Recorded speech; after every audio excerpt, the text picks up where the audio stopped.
ബെഡ്റൂമിനകത്ത് അടച്ചിട്ട ശേഷം ഇദ്ദേഹം ആ പെൺകുട്ടിയോട് വസ്ത്രം അടിച്ചു മാറ്റാൻ പറയുന്നു. ഇയാളുടെ ഭാര്യ, അതായത് ഈ മുരാരി തന്ത്രിയുടെ ഭാര്യ അവിടെ വെച്ച് പറയുന്നു, ഞങ്ങളൊക്കെ ഇവിടെ ഇല്ലേ. നമസ്കാരം, പുതിയൊരു വീഡിയോയിലേക്ക് എല്ലാവർക്കും ഹർദ്ദമായ സ്വാഗതം. രാജൻ ബാബു, നിങ്ങൾ കേട്ടിരിക്കും. ഇന്നലെ കൊല്ലം പുത്തൂർ ഒരു സംഭവം നടന്നു. രാജൻ ബാബു എന്ന് പേരുള്ളവൻ പിന്നെ കുറെ കഴിയുമ്പോൾ അത് മുരാരി ബാബു ആയി, പിന്നെ മുരാരി തന്ത്രിയായി. ഇവൻ ജോത്സ്യനാണ്, തന്ത്രിയാണ് എന്നാണ് പറയപ്പെടുന്നത്. ഇന്നലെ ഒരു അമ്മയും വെറും 16 വയസ്സുള്ള ഒരു പെൺകുട്ടിയുമായിട്ട് വരുന്നുണ്ട്. ഈ പറയുന്ന പെൺകുട്ടിയുടെ വിഷയം സംസാരിക്കാൻ വേണ്ടിയിട്ട് വരുന്നുണ്ട്. അപ്പോൾ ഇവൻ പറയുന്നു ഈ പെൺകുട്ടിക്ക് ബാധ കയറിയതാണെന്ന് പറയുന്നു. ഓക്കെ, ബാധ കയറിയതാണെന്ന് പറഞ്ഞതിന് ശേഷം അമ്മയെ അവിടെ ഇരുത്തിയിട്ട് നിങ്ങൾ അവിടെ ഇരുന്നോളൂ, ഞാൻ എന്ത് ചെയ്യാം, ഞാൻ പോയി ബാധ മാറ്റിയിട്ട് വരാം എന്ന് പറഞ്ഞുകൊണ്ട് ഈ പെൺകുട്ടിയും കൊണ്ട് പൂജാമുറിയിലേക്ക് പോയി എന്നാണ് അറിയപ്പെടുന്നത്. അതിനുശേഷം ഈ പെൺകുട്ടി 1 മണിക്കൂറോളം അതിനകത്തായിരുന്നു. ഈ പെൺകുട്ടി വെറും 16 വയസ്സ് മാത്രം പ്രായമുള്ള പെൺകുട്ടി ഓടി തിരിച്ച് അമ്മയെടുത്ത് വന്ന് പറയുന്നു, യവൻ എന്നെ പീഡിപ്പിക്കാൻ വേണ്ടിയിട്ട് ശ്രമിച്ചു എന്ന് പറയുമ്പോൾ ഈ മുരാരി ബാബു എന്ന് പറയുന്ന, അല്ലെങ്കിൽ മുരാരി തന്ത്രി എന്ന് പറയുന്ന നായിന്റെ മോൻ എന്നേ നമുക്ക് പിന്നെ വിളിക്കാൻ പറ്റുള്ളൂ, അല്ലെങ്കിൽ എന്താണ് പന്നിയുടെ മോൻ, യവൻ വന്ന് പറയുന്നു അവളെ തൊടരുത്, അവളുടെ ദേഹത്ത് ബാധയുണ്ട്, നിങ്ങൾ അവരെ തൊട്ട് കഴിഞ്ഞാൽ നിങ്ങളുടെ ദേഹത്തും ബാധ കയറും എന്ന് പറഞ്ഞ് അവരെ ഭീഷണിപ്പെടുത്തുന്നു. അമ്മ പേടിച്ചു പോയി. കാരണം ഇവിടെ വരുമ്പോൾ ഈ പെൺകുട്ടിയുടെ ഒരു വിഷയവുമായി ബന്ധപ്പെട്ടാണ് വരുന്നത്.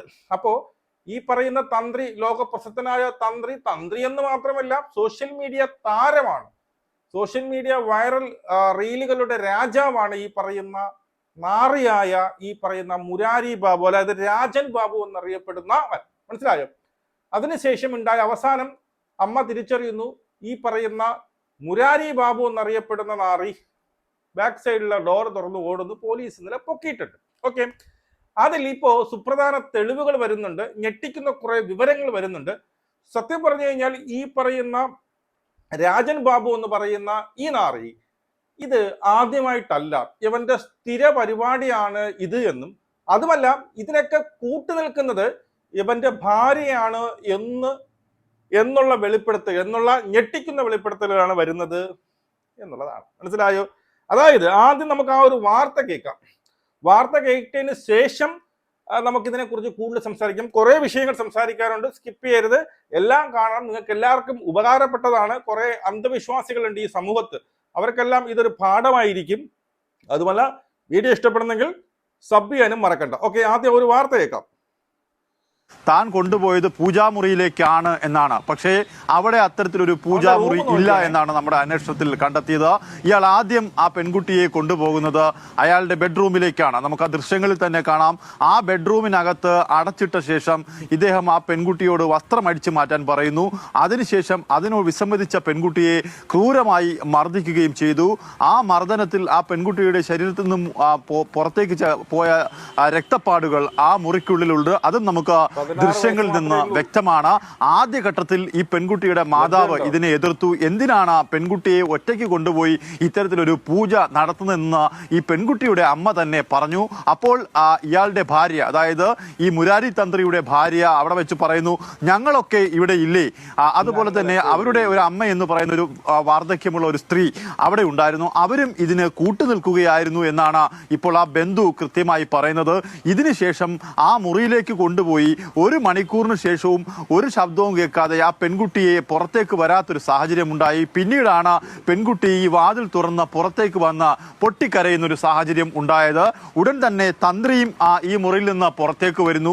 ഇതിനുശേഷം ആ പെൺകുട്ടിയുടെ ശരീരത്തേക്ക് ഒരു ബാധ കയറിയിട്ടുണ്ട്. ആ പെൺകുട്ടിയെ നിങ്ങൾ സ്പർശിച്ചാൽ നിങ്ങളുടെ ശരീരത്തേക്കും ആ ബാധ കയറും എന്ന് അയാൾ വിശ്വസിപ്പിച്ചു. പിന്നീട് പെൺകുട്ടി അവിടെ ആ മുറിക്കുള്ളിൽ നടന്ന പീഡന വിവരങ്ങൾ അമ്മയോട് തുടർന്ന് പറഞ്ഞ സാഹചര്യത്തിലാണ് ഇയാൾ പുറത്തേക്കുള്ളൊരു വാതിൽ തുറന്ന് അവിടെ നിന്നും രക്ഷപ്പെടുകയും ചെയ്തത്.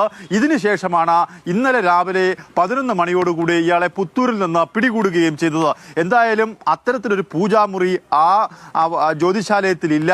അവിടെ നടന്നത് ക്രൂരമായ പീഡനമാണ്. അതിന് സാധൂകരിക്കുന്ന തെളിവുകളാണ് പുറത്തു കൊണ്ടുവന്നത്. ഇന്നലെ അത്തരത്തിലൊരു പൂജാമുറി ആ ജ്യോതിശാലയത്തിൽ ഇല്ല. അതായത് പൂജ ചെയ്യുന്നു എന്ന് പറഞ്ഞാണ് എവിടെ എന്ത് ചെയ്തു, ഈ പറയുന്ന 16 വയസ്സ് മാത്രം പ്രായമുള്ള പെൺകുട്ടിയെ റൂമിനകത്തോട് കൊണ്ട് ആ റൂം കണ്ടോ നിങ്ങൾ? ഓരോ റൂം എന്ത് കൊള്ള സംഘമാണ്. ഇപ്പൊ എന്താണ് ഈ പറയുന്ന ഇപ്പൊ ഒരു ഫയൽ കിടന്ന് ഓടുന്നുണ്ട്, ആ പേര് പോലും നമുക്ക് ഉച്ചരിക്കാൻ പറ്റത്തില്ല, സ്ട്രൈക്ക് കിട്ടും, നമ്മുടെ ചാനലിൽ പോകും. അതുകൊണ്ടാണ് അതിനെക്കുറിച്ചുള്ള വീഡിയോ പിന്നെ യൂട്യൂബിലൊന്നും കാണാത്തത്, മനസ്സിലായോ? ചാനൽ തന്നെ ഡിലീറ്റ് ചെയ്തു പോകും. അങ്ങനെയുള്ള സാധനങ്ങൾ നടക്കുന്നുണ്ട്. കാരണം സ്വന്തം പ്രോപ്പർട്ടിയിൽ കുറെ പ്രായപൂർത്തിയായ കൊച്ചു കുഞ്ഞുങ്ങളെ കൊന്നു തിന്ന സംഭവമൊക്കെ അറിയാലോ, അത് നമുക്ക് പറയാൻ പറ്റത്തില്ല, അതുകൊണ്ടാണ് കേട്ടോ.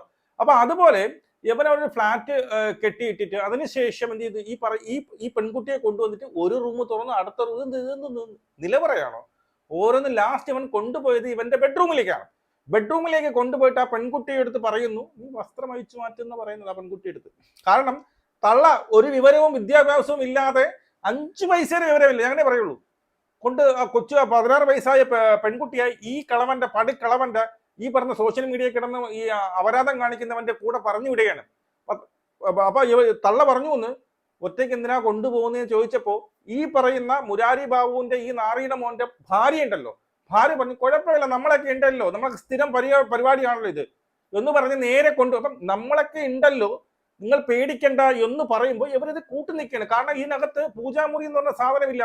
ഇവൻ 1-2 റൂം തുറന്ന് നേരെ പോകുന്നത് ഇവന്റെ ബെഡ്റൂമിലേക്ക് പോയിട്ട് ഈ പാവം 16 വയസ്സ് മാത്രം പ്രായമുള്ള പെൺകുട്ടി എന്ന് പറയുന്നു ഡ്രസ്സ് അഴിച്ചു മാറ്റാൻ പറയുകയാണ്. ആ പെൺകുട്ടി വിസമ്മതിച്ചപ്പോൾ അവൻ അവിടെ ഇട്ട് ആ പെൺകുട്ടിയെ എന്ത് ചെയ്യുന്നു, ശാരീരികമായി പീഡിപ്പിക്കാൻ വേണ്ടിയിട്ട് ശ്രമിക്കുകയാണ്, ലൈംഗികമായി പീഡിപ്പിക്കാൻ വേണ്ടിയിട്ട് ശ്രമിക്കുകയാണ്, മനസ്സിലായോ? അവിടെ ഏതാണ്ട് 1 മണിക്കൂർ ആ ബ്ലഡ് കണ്ടോ, അവിടെ എന്തൊക്കെ ക്രൂരതകൾ ആ പെൺകുട്ടിയെടുത്ത് ചെയ്തിരിക്കുക, ആ കൊച്ചു പെൺകുട്ടിയെടുത്ത് എന്തൊക്കെ ഈ പടുക്കിളവൻ ഈ നാറിയുടെ മോൻ ചെയ്തിട്ടുണ്ടെന്ന് നമുക്ക് മനസ്സിലാവില്ലേ? ഈ പെൺകുട്ടി തിരിച്ചു വന്ന് തള്ളയെടുത്ത് പറയാണ്, എന്നവനെ ഇതുപോലെയൊക്കെ ചെയ്തു എന്ന് പറയുമ്പോൾ ഈ നാറി അമ്മ പെൺകുട്ടിയുടെ ബാക്കിൽ ഇറങ്ങി എന്ന് പറയുന്നു, അവളെ തൊടരുത്, അവളുടെ ദേഹത്ത് ബാധയുണ്ട്, അവൾ പറയുന്നതൊക്കെ കള്ളമാണ്, നിങ്ങൾ തൊട്ട് കഴിഞ്ഞാൽ നിങ്ങളുടെ ദേഹത്തും ബാധ കയറും എന്ന് പറഞ്ഞ് അവരെ ഭീഷണിപ്പെടുത്തുകയാണ്. അപ്പൊ ഇതുപോലെ എത്ര സംഭവങ്ങൾ നടന്നിട്ടുണ്ടാവാം. അതായത് ബാധ ഇവൻ വരുന്നു, എനിക്ക് മനസ്സിലാവുന്നത് ഇവൻ വരുന്നു, ഏതെങ്കിലും പെൺകുട്ടി അല്ലെങ്കിൽ ഈ പറയുന്ന ചെറുപ്പക്കാരിയോ അല്ലെങ്കിൽ കുട്ടികളോ എന്തോ ആയിക്കിട്ട് ഇവന് തോന്നുകയാണെങ്കിൽ ഇവൻ ഉടനെ എന്തെങ്കിലും വിഷയമായിട്ട് പറഞ്ഞ ഉടനെ പറയുന്നത് അറിയാമോ, ഇവരുടെ ദേഹത്ത് ബാധ കയറിയാണ്, ഞാൻ ബാധ ഒഴിപ്പിക്കാം എന്ന് പറഞ്ഞുകൊണ്ട് ഇപ്പൊ ഇതിനകത്ത് ഈ റൂമിനകത്ത് കയറി അകത്ത് കൊണ്ടുപോയി ഇവന്റെ കാമക്കടി തീർക്കുന്നു. അതിനുശേഷം ഈ പെൺകുട്ടി പറയുന്നത് ആരും വിശ്വസിക്കത്തില്ല. കാരണം ഇവർ പറയുന്നത് ഇനി ബാധയായിരുന്നു, ബാധ കയറിയപ്പോ ഇവർ പറയുന്നൊക്കെ എന്താണ് തെറ്റുകൾ, നിങ്ങൾ അതൊന്നും വിശ്വസിക്കണം, ഇപ്പം ബാധ മാറിയിട്ടുണ്ട്. ആ ട്രോമയില് ഈ പെൺകുട്ടി എത്ര കാലം ഒന്നും ആലോചിക്കണം കിടക്കേണ്ടി വരുന്നത് അല്ലേ. എന്നിട്ട് ഇവനെ ഇറങ്ങി ഓടി ഇവനെ ലാസ്റ്റ് പോലീസ് വെക്കുന്നുണ്ട്. അതിന്റെ ക്ലിപ്പിംഗ് ഒക്കെ ഞാൻ ഈ സൈഡിൽ കൊടുക്കാം. ഓക്കെ, അപ്പോ ഇതാണ് ഇവൻ. ഇനി ആരാണ് ഈ മുരാരി, ആരാണ് ഈ പറയുന്ന രാജൻ ബാബു എന്നറിയപ്പെടുന്ന നാറിയുടെ മോൻ ആരാണെന്ന് അറിയണ്ടേ? ഇവൻ ആദ്യം ഒരു ഓട്ടോക്കാരനായിരുന്നു, അതിനുശേഷം പെൺഭാണിപം ഉണ്ടായിരുന്നു, പല കേസിലും പെൺ വിഷയവുമായി ബന്ധപ്പെട്ട് ഇവനെ അറസ്റ്റ് ചെയ്തിട്ടുണ്ട്. അതിനുശേഷം ഇവൻ വാറ്റ് കച്ചവടമായിരുന്നു. പിന്നീട് ഇവൻ ഗൾഫിൽ പോകുന്നു, ഗൾഫിൽ പോയി കുറച്ച് പണം കൊണ്ടുവന്ന് പിന്നീട് ഇവൻ അറിയപ്പെടുന്നത് തന്ത്രി എന്നുള്ള രീതിയിലാണ്. ഇവൻ പല ചാനൽ ചർച്ചകളിലും വന്നിരുന്നുകൊണ്ട് പറയുന്നുണ്ട്, ഞാൻ മറ്റോ ചെയ്തു മറിച്ച് ചെയ്തു, അതായത് ഇവിടെ ISRO റോക്കറ്റ് പോകുന്ന സമയം ഏതുവരെ എന്നുവരെ ഞാനാണ് പ്രവചിച്ചു കൊടുക്കുന്നത് എന്നുള്ള വീരവാദം കേട്ട് മയങ്ങിയാണ് കുറെ ഒരു വിവരവും ഇല്ലാത്ത കുറെ മാതാപിതാക്കൾ സ്വന്തം മക്കളെ കൊണ്ട് കൊടുക്കുന്നത്. മനസ്സിലായോ? അവരെ കുറിച്ച് അല്ലെങ്കിൽ ഈ നാറിയെ കുറിച്ച് പറയുന്ന ഒരു ക്ലിപ്പ് കേൾക്കാം. വലിയൊരു ഫ്രോഡാണ്. പല വിഷയം ഇദ്ദേഹം പരമ്പരാഗത ജ്യോതിഷരോ കാര്യങ്ങളോ ഒന്നും അല്ല. ഈ മുരാരി എന്ന് പറയുന്ന ആൾ ഇവിടെ ഒരു ആട്ടോറിക്ഷ തൊഴിലാളിയായിട്ട് ജീവിച്ച ഒരാളാണ്. ഒരു സുപ്രഭാതത്തി അതുപോലെ തന്നെ ചാരായം വാറ്റ്, ഇങ്ങനെ വാറ്റും പ്രശ്നമായി കേസായി. അതുപോലെ തന്നെ അന്ന് തന്നെ ആട്ടോറിക്ഷ ഓടിക്കുന്ന സമയത്തും പല സ്ത്രീപീഡന കേസുണ്ടായി. നാട്ടുകാരെല്ലാം കൈവക്കി ഒരുപാട് അടിയൊക്കെ കൊണ്ട് ഇദ്ദേഹം കുറേ നാൾ ഒളിവിലായിരുന്നു. അതിനുശേഷം ഏതോ വിദേശ രാജ്യങ്ങളിലൊക്കെ പോയിട്ട് തിരിച്ചു വരുമ്പോൾ അറബികളെയൊക്കെ പറ്റിച്ച് തിരിച്ചു വന്നിട്ട് ഇവിടെ ജ്യോതിഷനായിട്ട് ജ്യോതിഷൻ മാത്രമല്ല ഇദ്ദേഹം വലിയ തന്ത്രിയാണെന്നാണ് പറയുന്നത്. വലിയ ബോർഡൊക്കെ വെച്ച് ഇവിടെ പ്രവർത്തനം ആരംഭിക്കുകയും ഒരുപാട് അതുപോലെ തന്നെ വാസ്തുശാസ്ത്രവും അറിയാം. ഒരുപാട് വലിയ വലിയ കെട്ടിടങ്ങളൊക്കെ വാസ്തുവൊക്കെ ഇദ്ദേഹമാണ് നോക്കുന്നതെന്ന് പറഞ്ഞ് ജനങ്ങളെ പറ്റിക്കുക സോഷ്യൽ മീഡിയ വഴി. അതുപോലെ തന്നെ ഒരുപാട് പൂജകൾ ഈ നമ്മുടെ തന്ത്രശാസ്ത്രങ്ങളിലൊന്നും പറയാത്ത ചില പൂജകളൊക്കെയാണ് ഇദ്ദേഹം പറയുന്നത്. ഇതെല്ലാം സോഷ്യൽ മീഡിയ ഇട്ട് വലിയ പ്രചരണമാണ്. ഇതൊക്കെ കണ്ട് ലക്ഷങ്ങൾ പറഞ്ഞാണ് ആളുകൾ ഇത്തരം അന്ധവിശ്വാസത്തിൽപ്പെട്ട് ഇദ്ദേഹത്തെ കൊണ്ട് പൂജ ചെയ്യിക്കുന്നത്. ഇതൊക്കെ കണ്ടിട്ട് അബദ്ധം പറ്റിയാണ് പലരും ഇദ്ദേഹത്തെ ഈ ജ്യോതിഷനെ സമീപിക്കുന്നത്. മനസ്സിലായോ? ഓട്ടോക്കാരനായിരുന്നു, പിന്നെ വാറ്റ് കച്ചവടക്കാരൻ, പിന്നെ അതിനുശേഷം പെൺഭാണിപത്തിൽ അല്ലെങ്കിൽ പെൺവിഷയവുമായി ബന്ധപ്പെട്ട് അറസ്റ്റിലായി. അതിനുശേഷം ഗൾഫിൽ പോകുന്നു, അവിടെ ഏതൊക്കെ അറബിയൊക്കെ പറ്റിച്ചുകൊണ്ട് ഇവിടെ വരുന്നു. അതിനുശേഷം ഞാൻ വലിയൊരു തന്ത്രിയാണ് എന്ന് പറഞ്ഞുകൊണ്ട് സ്വയമേ അങ്ങനെ അപരാധിക്കുന്നു. അതിനുശേഷം ആൾക്കാർ മന്ദബുദ്ധി ഒരു പൈസയുടെ വിവരമില്ലാത്തവർക്ക് ഓരോന്ന് പണം കൊടുക്കുന്നു. അവരുടെ വീട് കണ്ടില്ലേ, ആ വീടിന്റെ സെറ്റപ്പ് കണ്ടില്ലേ? അപ്പൊ എന്തുമാത്രം പണം ഇവൻ ഉണ്ടാക്കുന്നുണ്ട് എന്നുള്ളതാണ്. അതായത് ഈ പറയുന്ന തന്ത്രി വിധികളിലൊന്നും പറയാത്ത തരത്തിലുള്ള പിന്നീട് സംഭവങ്ങളാണ് ഇവൻ പറയുന്നത്. ആരെങ്കിലും വന്നു കഴിഞ്ഞാൽ ഉടനെ ഇങ്ങനെ പറയും, റൂമിനകത്ത് കൊണ്ട് അവന്റെ സംഭവം ചെയ്യും. ഇപ്പോഴാണ് ഇത് പുറത്തു വന്നത് എന്നുള്ളതാണ്. അപ്പോൾ ഇതാണ് ഇവൻ സോഷ്യൽ മീഡിയ താരമാണ്. സോഷ്യൽ മീഡിയയിൽ ഇവൻ ഇട്ട ഒരു സാധനം കുറച്ച് മൂളയുള്ള ഒരു 5 പൈസയുടെ വിവരമുള്ള ഏത് മനുഷ്യർക്കും മനസ്സിലാവും ഇവൻ ആരാണ് എന്നുള്ളത്. സോഷ്യൽ മീഡിയയിൽ ഇവൻ ഇട്ട കുറച്ച് സംഭവം കേൾക്കാം, കേട്ടോ. കൽവിന്റെ ഉള്ളിൽ ഒരു കാമുകൻ വാഴുന്നേ, കരിമീശക്കാരനെയൊന്ന് നോക്കിച്ചിരിക്കുന്നേ, കാണുമ്പോൾ എന്റെ കവിളാകെ ചുവക്കുന്നേ, കരട് തുടിക്കുന്നേ, കോരിത്തരിക്കുന്നേ. കൊല്ലം പുത്തൂരിൽ ബാധ ഒഴിപ്പിക്കാനെത്തിയ 16-കാരിയെ പീഡിപ്പിക്കാൻ ശ്രമിച്ചു എന്ന പരാതിയിൽ മനസ്സിലായോ? അവന്റെ പാട്ടുണ്ട് വെട്ടല്. ഇത് തന്നെയാണ്. ഇത് കാണുമ്പോഴെങ്കിലും നിങ്ങൾക്ക് മനസ്സിലായിക്കൂടെ യവൻ ഞരമ്പ് രോഗിയാണെന്നേ. യവൻ ഒരു ലോക കോടി ഞരമ്പ് രോഗിയാണ്. ഈ പറയുന്ന തന്ത്രി വിധികൾ പഠിച്ചവരോ അങ്ങനെയൊക്കെ ആധികാരികമായി അറിയാവുന്നവരൊന്നും ഈ പറയുന്ന വൃത്തികേടുകളൊന്നും ചെയ്യത്തില്ല. യവൻ ഒരു ഞരമ്പ് രോഗിയാണെന്ന് ഈ ഒരു വീഡിയോയിൽ തന്നെ അറിയാം. എന്നിട്ടും ആൾക്കാരെ കൊണ്ട് തള്ളി കൊടുക്കുന്നുണ്ടല്ലോ എന്നുള്ളതാണ്. മനസ്സിലായോ? എന്നിട്ട് കൊച്ചു പെൺകുട്ടികളെയൊക്കെ കൊണ്ടുവന്നുകൊണ്ട് അവിടെ കൊണ്ട് തള്ളി കൊടുക്കുന്നു എന്നുള്ളതാണ്. അവന്റെ വേറൊരു സാധനം കൂടി കേൾക്കാമേ.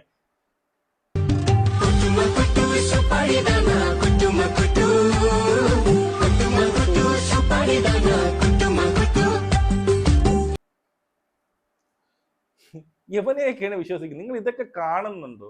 ഇപ്പോഴും സത്യം പറഞ്ഞു കഴിഞ്ഞാൽ ഇപ്പോഴും നമ്മുടെ ലോകത്ത് ഇതുപോലെ അന്ധവിശ്വാസികളായ അമ്മയും മക്കളൊക്കെ നമുക്കിത് സ്വാഭാവികമാണ്. കാരണം നമ്മുടെ ഒരു മകൾക്ക് അല്ലെങ്കിൽ നമ്മുടെ ഒരു മക്കൾക്ക് എന്തെങ്കിലും ഒരു വിഷയം നമ്മൾ ഓടിട്ട് ഏതൊക്കെ രീതിയിൽ എവിടെയൊക്കെ പോയി എന്തെങ്കിലും ചെയ്തവർക്ക് മാറ്റാൻ വേണ്ടിയിട്ട് ശ്രമിക്കുന്നവർക്ക് സ്വാഭാവികമാണ്.